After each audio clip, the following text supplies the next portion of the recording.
صراط الذين أنعمت عليهم غير المغضوب عليهم ولا الضالين آمين. بسم الله الرحمن الرحيم. الحمد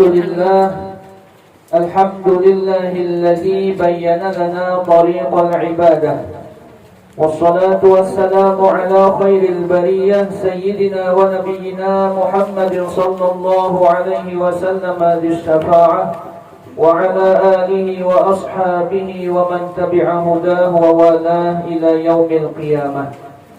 أما بعد، سبحانك لا علم لنا إلا ما علمتنا إنك أنت العليم الحكيم، وتب علينا إنك أنت التواب الرحيم. رب اشرح لي صدري ويسر لي أمري واحلل عقدة من لساني واهدي قلبي، ولا حول ولا قوة إلا بالله العلي العظيم. Sambungan pembahasan kita di dalam kitab Mabadi'il Mutasawuf di halaman yang pertama. Bismillahirrahmanirrahim, dengan menyebut nama Allah yang Maha Pengasih lagi Maha Penyayang. Alhamdulillahilladzi amarna bil ta'at, segala puji bagi Allah yang menyuruh kita berbuat taat. Wa nahana 'anis sayyi'at, dan Allah Subhanahu wa ta'ala melarang kita berbuat kejahatan. Jadi setelah pengarang menyebutkan kalimat alhamdulillah, yang mana di sini Allah Subhanahu wa ta'ala menyuruh kita atau membimbing kita untuk berbuat taat, yang mana taat itulah yang dapat memasukkan kita nantinya ke dalam surga.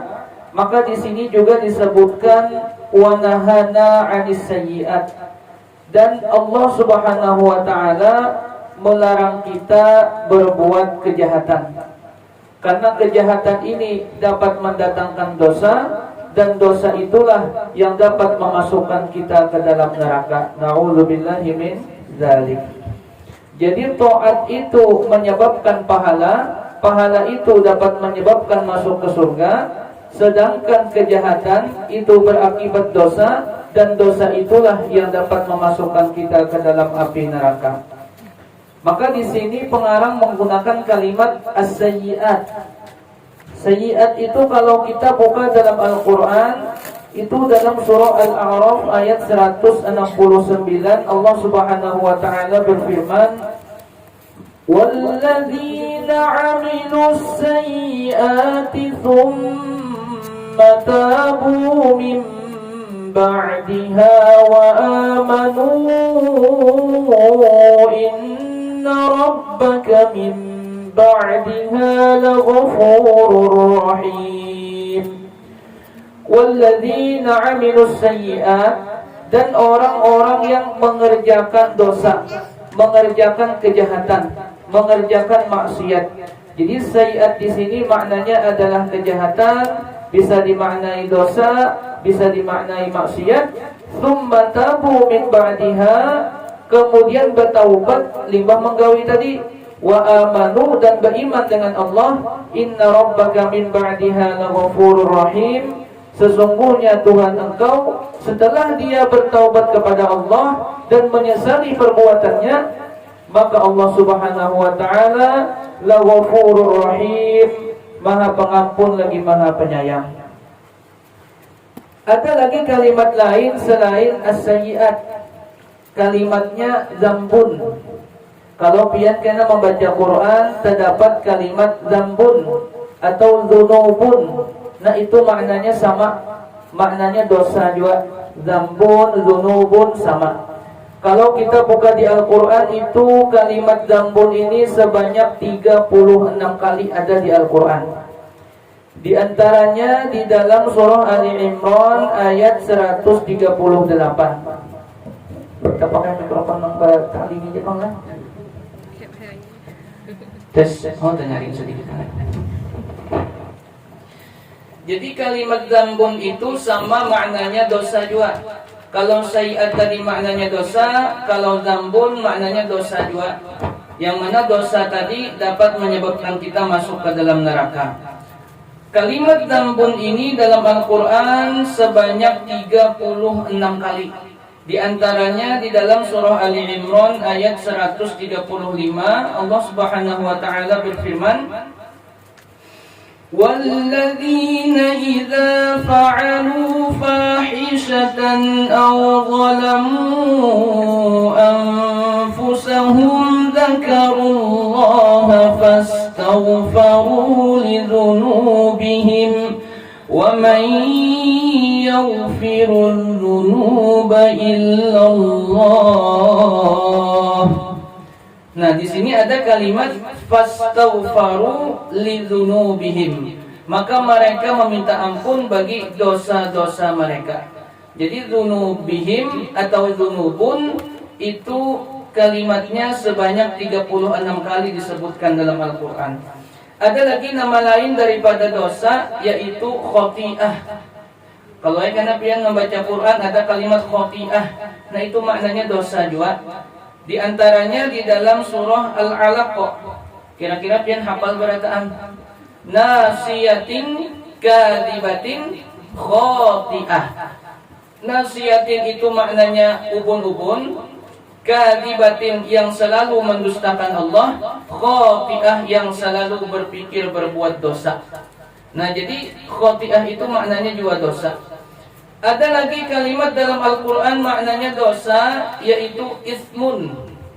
Ismun huruf sa, alif, sa, mim. Kalau ismun, alif, sin, mim maknanya ngaran atau nama. Tapi kalau ismun, alif, sa, mim maknanya itu adalah dosa. Di antaranya di dalam surah Al-Baqarah ayat 219 Allah Subhanahu wa taala berfirman, yas'alunaka 'anil khamri wal maisir qul fihima itsmun kabirun wa manafi'u linnas. Nah, jadi situ ada kalimat qul fihima itsmun. Ketika sahabat bertanya kepada Nabi, apa hukumnya meminum khamar, apa hukumnya main judi, maka dijawab oleh Nabi melalui Al-Quran, fihima ismun. Kedua-duanya adalah perbuatan dosa. Minum khamar berdosa, main judi berdosa. Tahu ya kalau pengen main judi itu kayak apa lah? Ada yang pernah main judi kah di sini? Wah, ini jar buai kami main slot ya. Nah, main slot itu kan termasuk judi juga kalau lah. Banyak kananakan, remaja-remaja wah ini main slot. Padahal itu nama lain daripada main judi dan itu dilarang dalam agama Islam. Kemudian ada lagi ngarannya maknanya dosa juga, jurmun. Jurmun itu maknanya dosa juga. Ini dalam surah Hud ayat 52.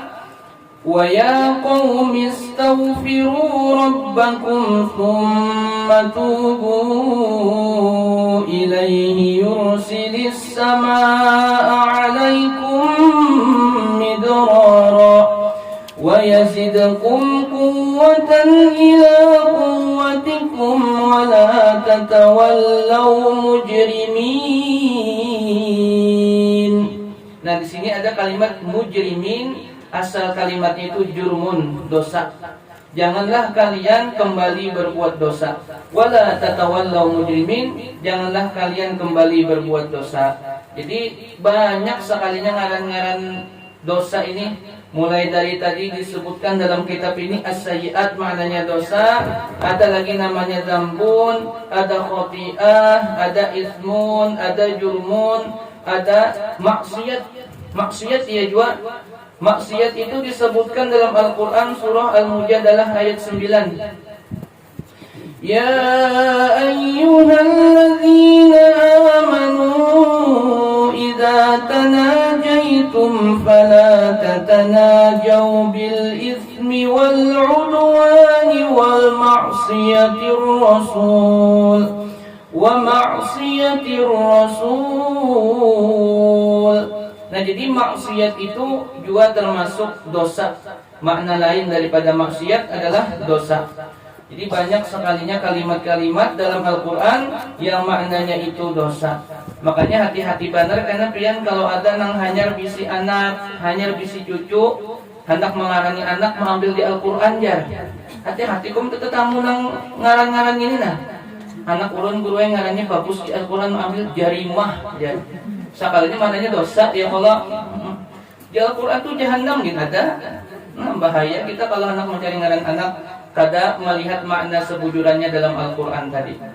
Ada orang hendak mengarani anak Tony ngarannya. Ada sini anaknya ngarannya Tony lah. Itu diambil di Al-Quran ya. Di mana kira-kira? A'udzubillahi minasyaitonir. Nah, jadi Tony-nya itu diambil. Ujar juga panglah. Jadi banyak sekali nama-nama yang disebutkan dalam Al-Quran bermakna dosa. Di antaranya tadi sayyi'at bermakna dosa, yang mana kita dilarang mengerjakan dosa-dosa itu. Lalu dosa apa yang kita dilarang menggawi tadi? Ulama membagi dosa itu ada 3 macam. Yang pertama dosa perkataan, yang kedua dosa perbuatan, yang ketiga dosa hati. Jadi hati ini sekalinya kawa juga berdosa. Kada hanya perkataan kita, gawian kita, tapi hati kita juga bisa berdosa. Contoh dosa perkataan kira-kira apa ya? Yang pertama berdusta. Berdusta itu perkataan kah perbuatan kah? Perkataan ya kalolah berdusta nang memang membahayakan kepada orang lain. Tapi misalnya berdusta demi kebaikan, kira-kira kada apa-apa kalolah. Contoh misalnya ibu-ibu bemasak kemasinan, lalu pian takuni laki pian kayak apa yang rasanya nyaman lah. Udah laki pian nyaman benar aja. Padahal berdusta ya kalau itu kira-kira berdosa lah berdustanya tadi. Kira-kira berdosa kada? Atau misalnya laki pian ini betakun baju nih, padahal bajunya kada suka pian warnanya atau bentuknya, tapi karena laki pian himung banar, jadi jarang pian bagus banar baju pian, padahal hati bilang liwar kada katujunya berdusta. Kira-kira berdusta itu berdosa atau kada? Mau kada aja aja mamar aja ulun umpat aja mamar gen kada juga. Jadi kita kada boleh berdusta karena itu masuk ke dalam kategori dosa perkataan. Ada lagi namanya berdusta, selain berdusta, yaitu memfitnah. Memfitnah itu menyebutkan sesuatu nang kada bujur. Bilanya orang mendengar, orang tadi sarik dan memang kada bujur nang sampaikannya itu artinya fitnah. Ada lagi namanya ma'adu domba. Nah iya juga perkataan juga, bisa perkataan, bisa perbuatan ya adu domba ini. Dan ini berbahaya benar. Dalam hadis Nabi menyebutkan la yadkhulul jannata namam. Tidak akan masuk surga orang yang suka ma'adu domba. Di sini pakai sah kayak ini, ke sebelah pakai sahnya kayak ini, akhirnya orang tadi gara-gara diadu domba basarikan bakalahian gara-gara orang tadi. Itu berbahaya benar. Di antaranya ada kisah syaitan ma'adu domba 2 tetangga. Jadi seikung tetangga ini beringu kambing. Seikungnya berkebun, anggap aja berkebun jagung. Lalu berkebun jagung di muka rumah. Nah, nang beringu kambing ini kan kambingnya berekat. Lalu syaitan ini kayak apa cara mengadu domba? Dilunggari syaitan tadi sedikit ekatan kambing itu, lalu kambing tadi lapas. Limbah lapas, kambing ini melihat di samping rumahnya ini tetangga itu ada kebun jagung. Wah, kata benar kambing makan dihabisakannya kebun jagung, ampun rumah tetangga tadi. Nang tetangga ini melihat kebun jagungnya habis, sarik lawan kambing itu langsung disembelihnya. Kebetulan tetangganya kira-kira darah tinggi ya, kalau pas naik darahnya waktu itu langsung disembelihnya. Lalu tetangga nang bisi kambing ini melihat kambing disembelih, sarik bakalahi pada 2 antara nang bisi kambing lawan nang bisi kebun jagung tadi. Bakalahi bada dua, akhirnya terbunuhlah nang bisi kebun jagung. Mati ampun kebun jagung bakalahi tadi. Sarik pulang keluarga ampun jagung, bakalahi pulang lawan nang ampun kambing tadi. Mati pulang nang ampun kambing, sarik pulang keluarga nang bisi kambing itu bakalahian pulang. Akhirnya bakalahi berataan sekampungan gara-gara apa tadi? Gara-gara syaitan aja sedikit melunggari tali kambing itu. Nah itu adu domba ngarannya. Sedikit tadi orang berkisah macam-macam, akhirnya jadi bakalahian, berbahaya. Ada lagi namanya dosa perkataan itu ghibah. Kalau bahasa wayah ini apa ya lah? Gosip. Nah gosip, mohon maaf ibu-ibu nak kata gosip lah. Ini kena babnya pangah. Dosa perkataan juga menggosip tadi, menggibah tadi. Dalam Al-Quran Allah Subhanahu Wa Taala menjelaskan surah Al-Hujurat. Ya ayyuhalladzina amanu jtanibu katsiran minadh-dhann inna ba'dadh-dhanni ithmun wa la tajassasu wa la yaghtab ba'dukum ba'dha. Janganlah kita menggibah satu sama lain. Menggibah itu menyampaikan aib orang tapi kada berhadapan lawan orangnya. Bila orangnya mendengar, orangnya tadi sarik. Tapi orangnya katuju aja ya kata apa ya kalau lah, kata apa. Ini nang bila mendengar sidin sarik, nah itu ngarannya menggibah. Menyambati orang ya Allah. Nah, itu adalah dosa perkataan. Banyak lagi sebetulnya dosa perkataan, tapi itu diantaranya. Kemudian yang kedua, ada namanya dosa perbuatan. Dosa yang kita lakukan, gerakan. Bapander kada orang tadi jama perkata perbuatannya tadi nang olah dosa. Diantaranya nang dosa-dosa besar yaitu syirik. Syirik itu menyembah selain daripada Allah. Meninggalkan sembahyang, durhaka kepada orang tua, durhaka kepada kuitan, ini termasuk dosa ngarannya. Kemudian berzina, perbuatan memakan harta haram, minum minuman keras, pelit, nah itu termasuk dosa daripada perbuatan atau gawian. Yang ketiga, ada lagi namanya dosa hati. Jadi ada dosa perkataan, ada dosa perbuatan, ada dosa hati.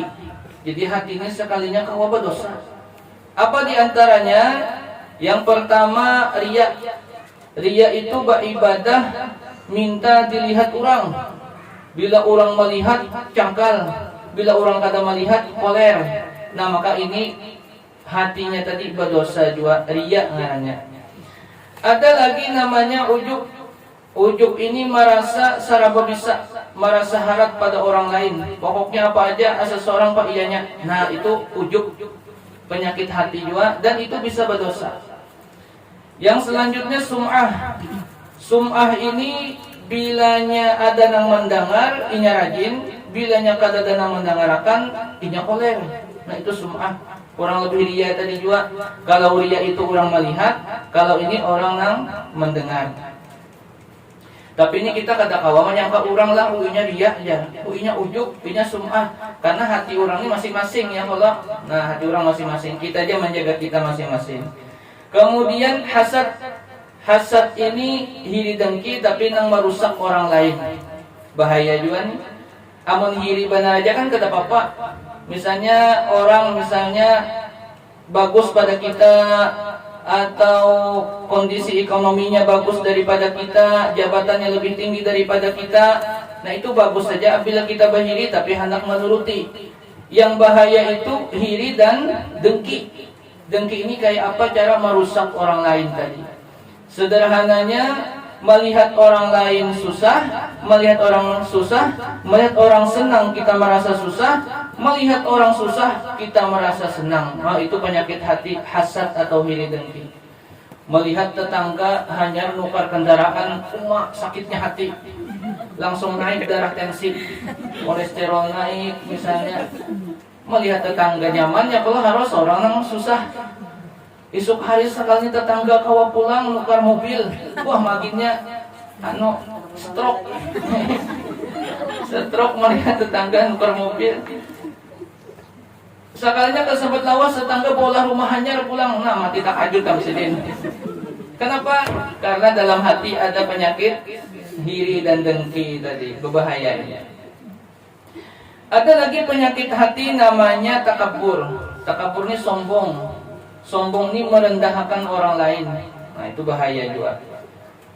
Ada lagi namanya hubbur riyasah, cinta pangkat. Hubbul mahmadah, cinta dipuji orang. Hubbud dunya, cinta kepada dunia. Ini penyakit-penyakit hati yang bisa membuat dosa. Ada lagi namanya su'udzon, sangka jahat terus lawan orang. Itu bahaya juga. Nang bagus tuh kita husnuzon, sangka baik. Pokoknya pian bilangnya kita nih hati ini selalu sangka baik itu nyaman. Bila kita selalu sangka buruk itu pasti kada nyaman. Baik itu sangka baik lawan Allah atau sangka baik dengan manusia. Misalnya kita melihat keadaan kita wayah ini pinangalih banar usaha, pinangalih banar kehidupan. Lalu kita su'uzon lawan Allah, menyangka Allah Ta'ala kada adil lawan kita, itu berbahaya. Makanya ada kisah orang ini ibadahnya rajin, sembahyangnya rajin, puasanya rajin, tapi kenapa kehidupannya ini selalu kada beruntung, rezekinya kada lancar. Lalu inya tadi mengeluh lawan Allah, ya Allah pian ini kada adil. Ulun sudah rajin sembahyang, rajin puasa, rajin beribadah, rajin berbuat baik. Kenapa kehidupan ulun kakak ini juga? Maka sambil menggerunung itulah, kira-kira ada kan yang bisa menggerunung gitu di sini nak hadir? Kadang-kadang berataan husnuzon berataanlah.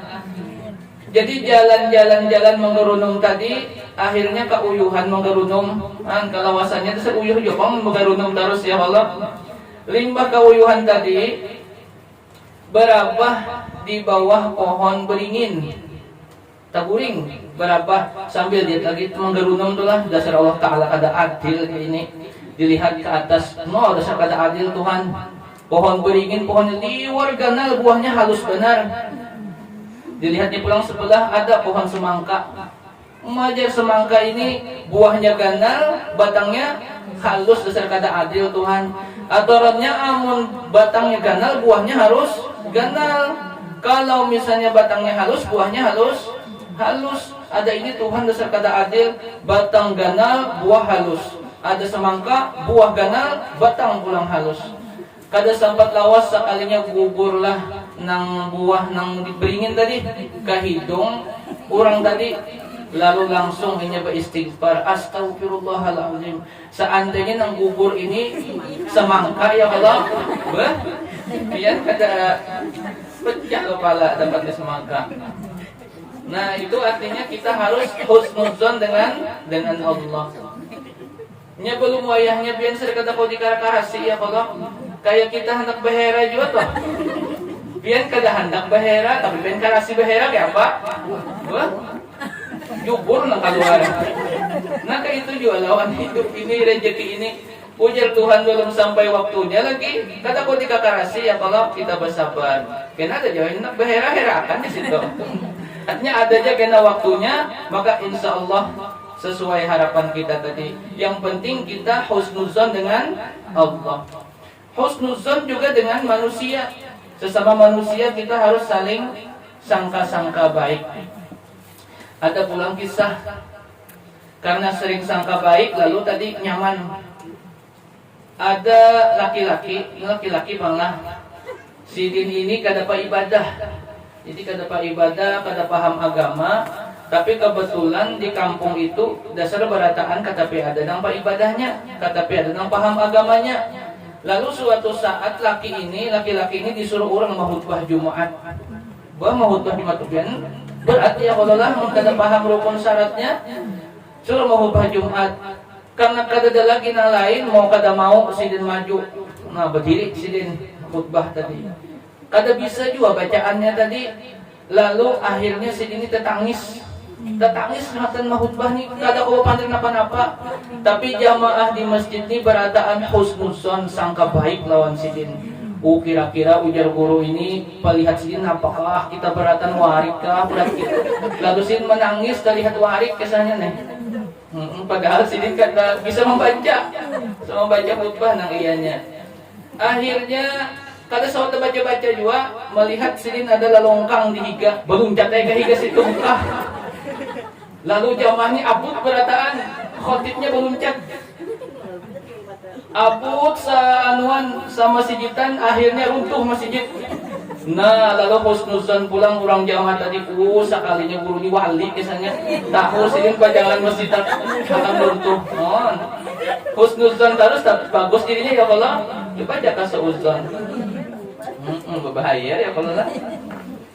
Ini ada juga kisah sangka-sangka aja nih kisahnya. Ini kisah nini bang pulang lah.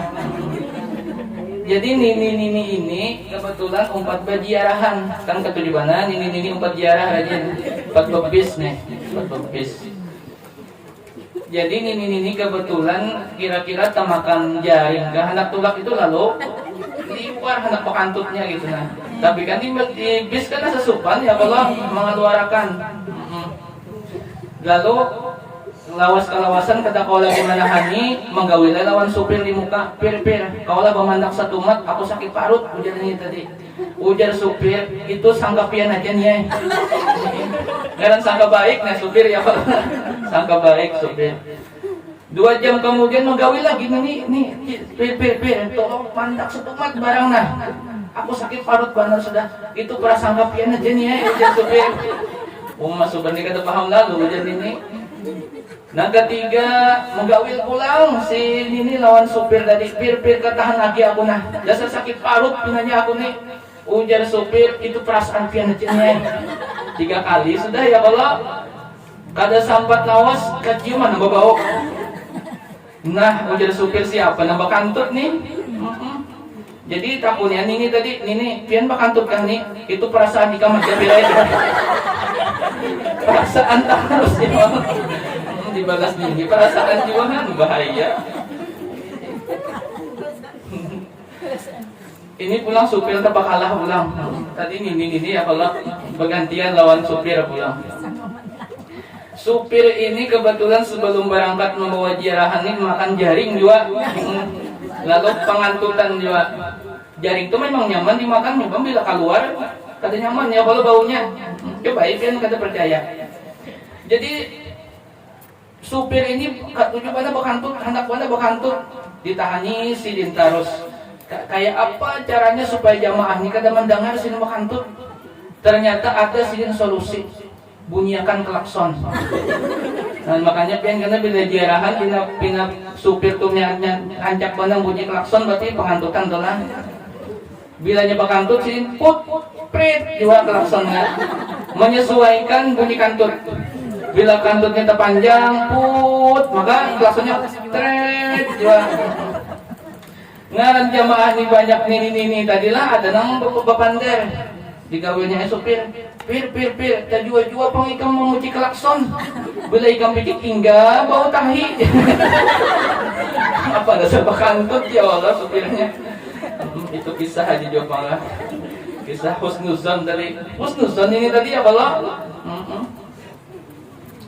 Nah itulah dosa-dosa yang terbagi kepada 3. Ada dosa perbuatan, ada dosa perkataan, ada dosa di hati. Yang mana mudah-mudahan kita semua terhindar daripada dosa-dosa ini.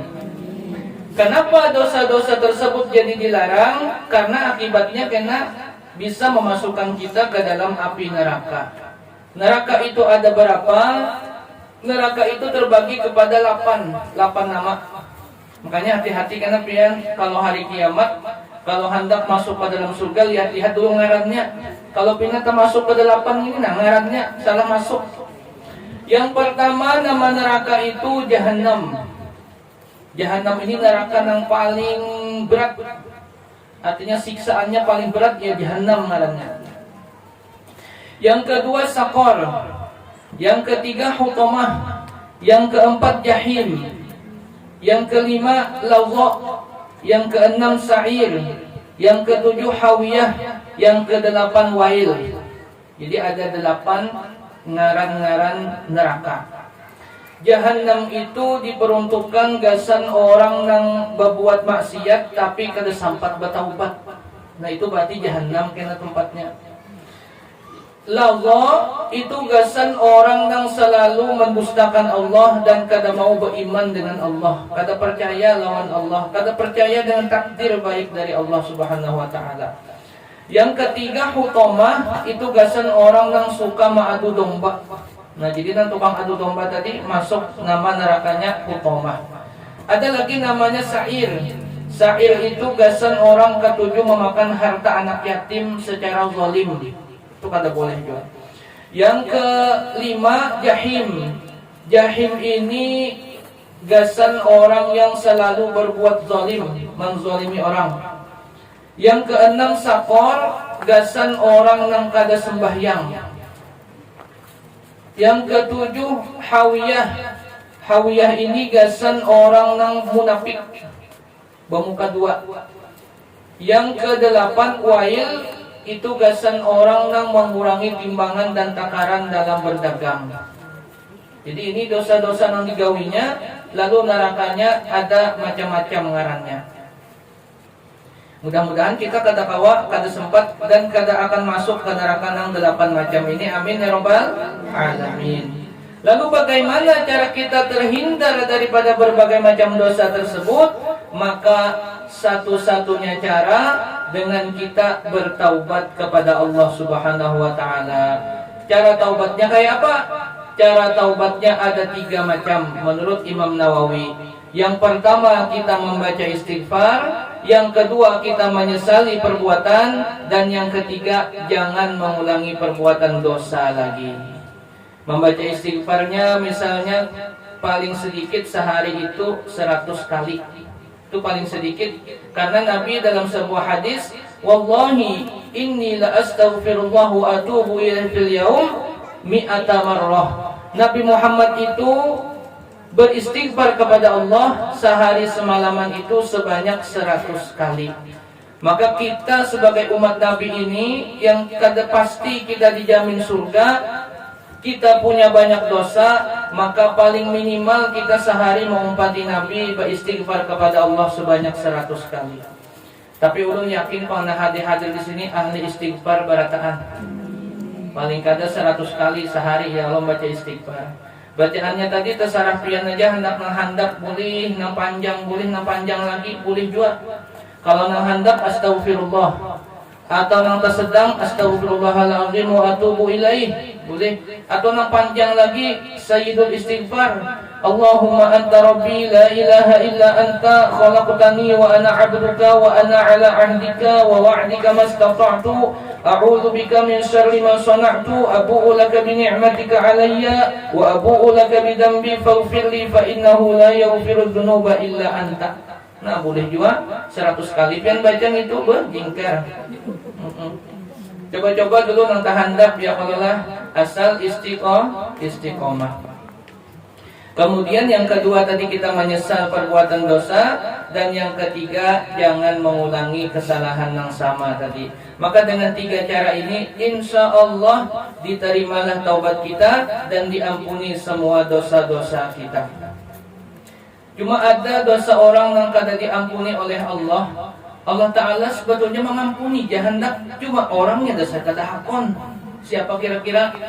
Iblis, syaitan. Syaitan itu sebetulnya hendak bertaubat lawan Allah, hendak bertaubat. Bahkan dalam sebuah kisah itu syaitan pernah menawarkan diri hendak bertaubat. Ya Allah, ulun bertaubat, masukkan ulun ke dalam surga. Ujar Allah, aku terima taubat ikam, tapi satu syaratnya harus sujud di makamnya Nabi Adam alaihi salam. Ujar setan, ampun itu kada handphone kada jadi ulun bertaubat. Jangankan waktu hidup Nabi Adam, jangankan waktu hidup ulun ja kada hakon sujud, apalagi sudah matinya Nabi Adam maginnya ulun kada hakon sujud. Waktu hidup Nabi Adam aja kada hendak sujud, iblis tadi apalagi pas Nabi Adam sudah mati, makinnya iblis tadi kada mau bersujud. Maka disitulah mengapa taubat iblis tadi kada diterima oleh Allah Subhanahu wa taala. Makanya kita mudah-mudahan yang banyak-banyak dosa, misalnya dengan kita bertaubat kepada Allah, maka dosa-dosa kita juga diampuni oleh Allah Subhanahu wa taala. Amin ya rabbal. Nah, itu makna wa nahana 'anis sayyi'at. Allah Ta'ala melarang kita berbuat jahat, karena perbuatan jahat menyebabkan dosa. Dosa itu dapat menyebabkan kita masuk ke dalam neraka. Asyhadu an la ilaha illallah wahdahu la syarikalah. Aku bersaksi bahwa tidak ada Tuhan selain Allah, yang mana Tuhan itu esa, satu. La syarikalah, tidak ada syarikat baginya. Artinya tidak ada Tuhan selain Allah. Ghafirul dzunubi, Allah yang mengampuni semua dosa, wal khati'ati, dan semua kesalahan. Jadi kalau kita punya banyak dosa, maka yang maha pengampun daripada dosa-dosa kita hanya Allah Subhanahu wa taala. Wa asyhadu anna sayyidana wa maulana Muhammadan abduhu wa rasuluh, dan aku bersaksi bahwasanya penghulu kami, pimpinan kami, wa maulana, dan tuan kami, Muhammadan, Nabi Muhammad, abduhu wa rasuluh, hamba Allah, wa rasuluh, dan utusan Allah. Jadi Nabi Muhammad ini diakui oleh Allah Subhanahu wa taala sebagai hamba Allah. Kita yang hadir di sini pang diakui Allah sebagai hamba Allah atau kada? Coba kalau kita buka dalam surah Al-Isra, apa kalimatnya? Subhanalladzi asra bi'abdihi laylan minal masjidil harami ilal masjidil aqsa. Subhanalladzi asra bi'abdihi, maha suci Allah yang menjalankan bi'abdihi, dengan hambanya. Jadi Allah Ta'ala mengakui Nabi Muhammad sebagai hamba. Kalau kita hadir di sini pun hamba Allah kah kadakah? Hamba Allah, ujar siapa? Ujar kita ya Allah. Ujar Allah belum tentu. Maka apabila kita hendak termasuk hamba Allah, maka kita ikutilah ajaran-ajaran atau sunnah-sunnahnya Rasulullah, maka otomatis kita termasuk disebut hamba Allah Subhanahu wa taala. Wa rasuluh, dan utusan Allah, hadil ummati ila a'lal maqamat, yang mana Rasulullah itu hadil ummah, memberi petunjuk kepada umat, ila a'lal maqamat, kepada paling tinggi makom, paling tinggi kedudukan, paling tinggi derajat. Artinya bila orang mengikuti ajaran Nabi, mengikuti sunnah-sunnahnya Nabi, maka otomatis orang itu nanti akan memiliki derajat yang tinggi, baik derajat di hadapan manusia maupun derajat di hadapan Allah Subhanahu wa taala. Bahasa kitanya bisa jadi wali. Maka apapun yang ia kehendaki akan cepat dikabulkan oleh Allah.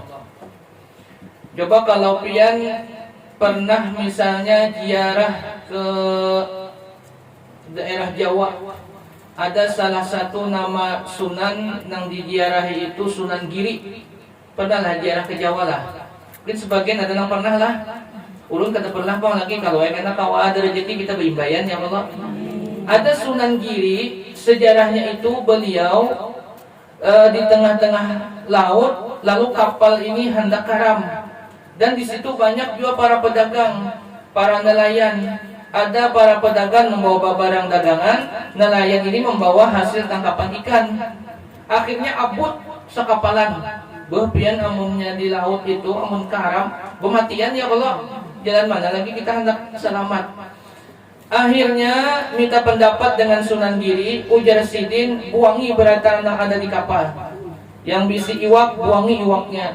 Yang bisi dagangan, buangi dagangannya berataan. Insya Allah kita akan selamat sampai ke tepi pantai. Ujar orang-orang pedagang, ujar orang-orang nelayan, kami mau membuang dagangan kami mau membuang hasil tangkapan ikan, asalkan pian kena limbah sampai ke tepi pantai, pian harus mengganti yang tadi. Ujar Sunan Giri, siap diganti sidin. Akhirnya setelah dibuang tadi iwak, dibuang juga barang dagangan, dasar selamat sampai tepi pantai. Lalu orang-orang pedagang nelayan ini menagih janji dengan Sunan Giri. Kayak apa sidin cara membayarnya? Sidin sembahyang 2 rakaat di tepi pantai, lalu sidin berdoa, sidin ambil pasir, sidin tiup, berubah pasir tadi jadi emas. Nah, ini orang yang sudah memiliki derajat wali tadi. Makanya nah hadir di sini cobaan, itu cobaan. Kalau pian sudah sampai makom pian ke a'la darajat tadi, makom yang paling tinggi tadi, limbah datang acara ini kena ambil pasir segala genggam. Tapi jangan pasir di muka rumah ulun lah. Pasir rumah pian juga tuh ambil tuh lah. Ambil tiupakan bilanya jadi emas, berarti pian sudah wali itu. Kadang alih lagi pegawai itu tinggal bila hendak duit, ambil pasir di muka rumah tiup jadi emas. Nah, itu namanya maqami a'la maqam. Paling tinggi makom, paling tinggi derajat. Kenapa? Karena berkat dia mengikuti sunnah-sunnahnya Nabi, mengikuti ibadah-ibadahnya Rasulullah Sallallahu Alaihi Wasallam. Mudah-mudahan kita termasuk orang yang paling tinggi makom, paling tinggi kedudukan, paling tinggi derajat ini. Amin ya robbal. Nah, maka di sini kalau kita melihat limbah pengarang itu menyebutkan Bismillah, Alhamdulillah. Kemudian pengarang tadi membaca kalimat syahadat, ialah asyhadu an la ilaha illallah, asyhadu anna Muhammadar Rasulullah. Kira-kira kenapa yo?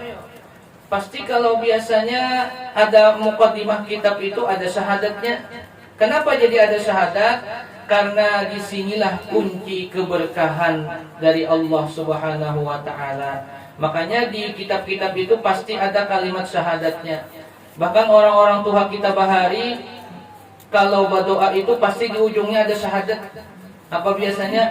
Berkat asyhadu an la ilaha illallah wa asyhadu anna Muhammadar Rasulullah. Karena di situ ada kunci keberkahan dari Allah. Misalnya orang bahari hendak kayak apa, suara bagus, rupa menawan. Apa doanya? Bahari rupaku Yusuf, suaraku Daud, berkat asyhadu an la ilaha illallah, asyhadu anna Muhammad Rasulullah. Hanya takut liur, betul hanya bacaan. Pian orang mendengar tuh kayak suara Daud. Wah, apalah doanya tadi lah. Rupaku Yusuf, suaraku Daud. Tapi lah kian lah Yusuf lah. Ini binian bang apalah. Ada lagi amalan dulu diajari oleh guru Yusri. Sidin guru di Sungai Tabuk, guru tilawah Al-Quran. Suara sidin bila mengaji itu tinggi benar. Tahan sidin suara tadi. Lalu waktu ulun belajar tilawah lawan sidin, ulun minta doa sidin. Apa amalannya sebelum kita membacaannya supaya didengar orang bagus dan suara kita kalau mampu tahan. Ujar sidin, aku tidak jadi habib, doanya di sidin. Nah, ini doanya, Allahumma inni as'aluka sautan khafifan malihan syadidan ka sauti Daud alaihi salam bi barakati sayyidina Muhammadin sallallahu alaihi wasallam. Lalu di ujungnya Jasidin tambahi berkat asyhadu an la ilaha illallah wa asyhadu anna Muhammadar Rasulullah. Alhamdulillah ulun pas dibacakan sidin langsung hafal. Nah, piannya lagi hafal seorang tadi. Ingat juga doanya tadi lah. Itu bagus pian kalau hendak pembacaan, nah atau membaca syair, membaca rawi atau hendak pokoknya nang perkataan lah yang dipakai. Hendak sambutan kegiatan acara-acara atau hendak menasehati cucu, menasehati anak supaya pandai kita ini malihan. Malihan itu masin, artinya berpengaruh, diasih. Syadidan, syadidannya artinya bersengatan. Artinya bila orang melawan kadawani orang menentang. Malihan syadidan ka sauti Daud alaihi salam, seperti suaranya Nabi Daud alaihi salam. Ulangi lagi sekali doanya. Allahumma inni as'aluka sautan Ya Allah, aku meminta kepada Engkau sautan suara khafifan yang ringan. Kata barat suara tadi, hendak mengangkat kebaratan ya Allah, ringan suara nyaman tuh nah. Khafifan, malihan itu artinya masin, arti berpengaruh di hati orang, syadidan, bersengatan. Kasauti Daud alaihissalam, seperti suaranya Nabi Daud alaihissalam, bibarakati Sayyidina Muhammadin sallallahu alaihi wasallam, dengan berkat Nabi Muhammad sallallahu alaihi wasallam. Tambahi lagi berkat asyhadu alla ilaha illallah, asyhadu anna Muhammadar Rasulullah. Itu bagus juga lah. Kan di ujung kalimatnya apa? Tetap membaca syahadat, karena di situ kunci keberkahannya. Orang hendak beranak supaya nyaman beranaknya apa? Syahadat juga ya Allah. Pursinu purkala di bahuyangan lain. Sangkalang sangkaling tampurong, bulu-bulu tahalang tapaling tujuh lurung dang. Nanda bulu jar ini. Tapi ujungnya apa? Berkat asyhadu alla ilaha illallah, asyhadu anna Muhammadar Rasulullah. Orang bahari bila nyagaring minta banyu kayak tetuha-tetuha di kampung, bacaannya kan tetapi banyak. Ras kutiras nang mau obat hendak waras, nang mau obati hendak baras. Tapi berkat asyhadu alla ilaha illallah, asyhadu anna Muhammadar Rasulullah, mau baik orang. Di mana letak kebaikannya tadi? Karena berkah kalimat syahadat tadi. Bepupur orang bahari, ini nang bahari banyak banget nih. Ini kan bahari ya Allah. Bila anak bepupur tuh orang-orang bahari, ini ujar nini ulun juga pakai salah, ada bacaannya. Karena bahari itu kan tapi bisa membaca bahasa Arab, ya Allah, doa bahasa Arab. Lalu doa-doa ini banyak kalimat-kalimat Banjar aja. Bila anak bepupur dia supaya kelihatan pina bungas, kurang sayangan cinta.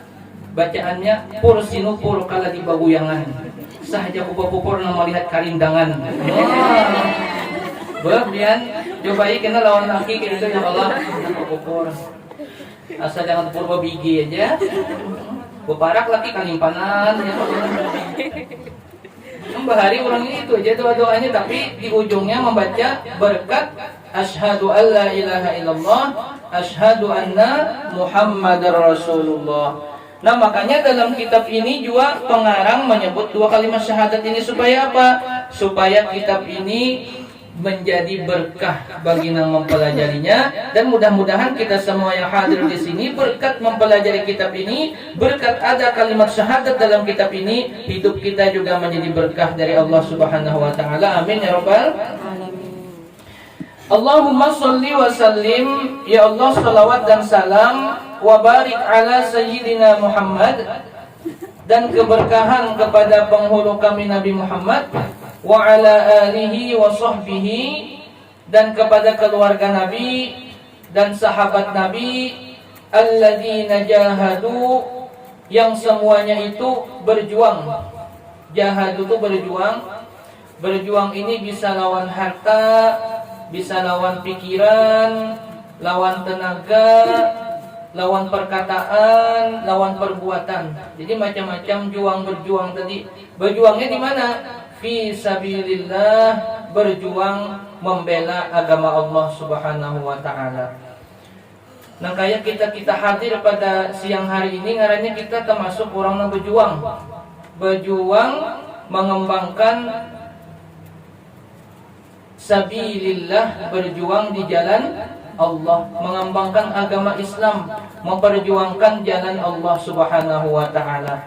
Dalilnya dalam hadis Nabi riwayat At-Tirmidzi, man kharaja fi talabil ilmi, barang siapa keluar dari rumahnya dengan niat dia menuntut ilmu, fahuwa fi sabilillah, ujar Nabi, sama nilainya ia berjuang di jalan Allah Subhanahu wa taala, hatta yarji'a, sampai kena kembali ke rumahnya.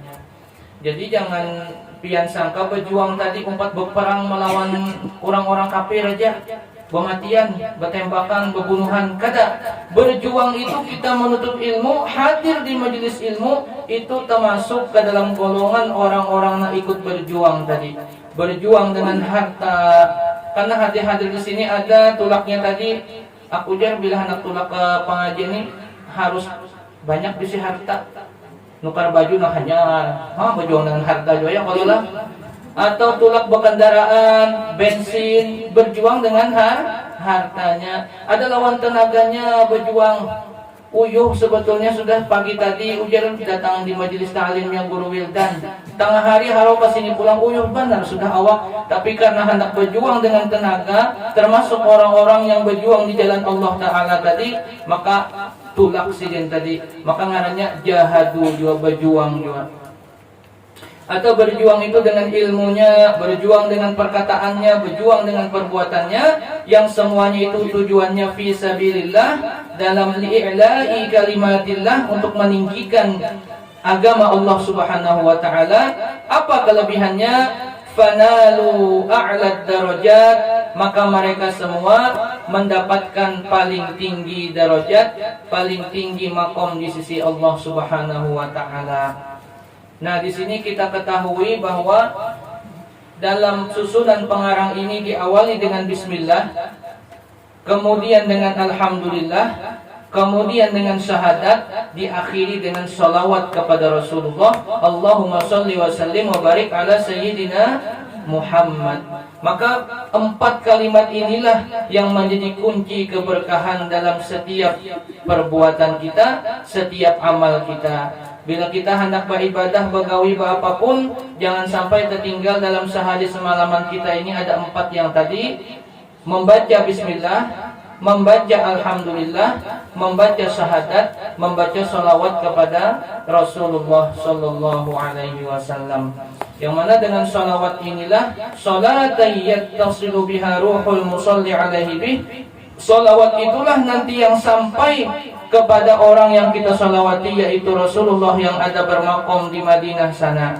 Dan bila kita sering membaca salawat kepada Rasulullah, mudah-mudahan suatu saat kita akan bisa berjumpa dengan Rasulullah. Baik berjumpanya itu kita bisa berangkat haji dan umroh ke Mekah dan ke Madinah, atau kita bisa berjumpa lewat mimpi dengan Rasulullah sallallahu alaihi wasallam. Amin ya rabbal alamin. Mudah-mudahan kita semua dipanjangkan umur, disehatkan badan, diluaskan rezeki, dihidupkan dan diwafatkan dalam beriman, dikabulkan segala hajat kita dunia dan akhirat, dihindarkan dari segala macam bala bencana, mara bahaya dan segala macam jenis virus dan penyakit. Dan mudah-mudahan dengan berkah adanya majelis ilmu di kampung kita, daerah kita menjadi daerah yang baldatun thayyibatun wa rabbun ghafur, dipenuhi dengan ketentraman, keberkahan, ridho, rahmat dari Allah Subhanahu wa taala. Ala tilkan niyat bisidil Fatihah. A'udzu billahi minasyaitonir rajim. Bismillahirrahmanirrahim. Alhamdulillahi rabbil alamin, arrahmanir rahim, maliki yaumiddin. Iyyaka na'budu wa iyyaka nasta'in. Ihdinas siratal mustaqim, siratal ladzina an'amta 'alaihim ghairil maghdubi 'alaihim waladdallin. Amin. Amin. Bismillahirrahmanirrahim. Alhamdulillahi rabbil alamin, wassalatu wassalamu ala asyrafil anbiya'i wal mursalin, sayyidina wa nabiyyina Muhammad wa ala alihi wa sahbihi ajma'in. اللهم افتح لنا أبواب الخير وأبواب الرحمة وأبواب البركة وأبواب النعمة وأبواب القوة وأبواب الصحة وأبواب العافية. اللهم عافنا من كل بلاء الدنيا وبلاء الآخرة وشر الدنيا وشر الآخرة برحمتك يا أرحم الراحمين. ربنا آتنا في الدنيا حسنة وفي الآخرة حسنة وقنا عذاب النار. وصلى الله على سيدنا محمد وعلى آله وصحبه وسلم والحمد لله رب العالمين. سبحان الله والحمد لله لا إله إلا الله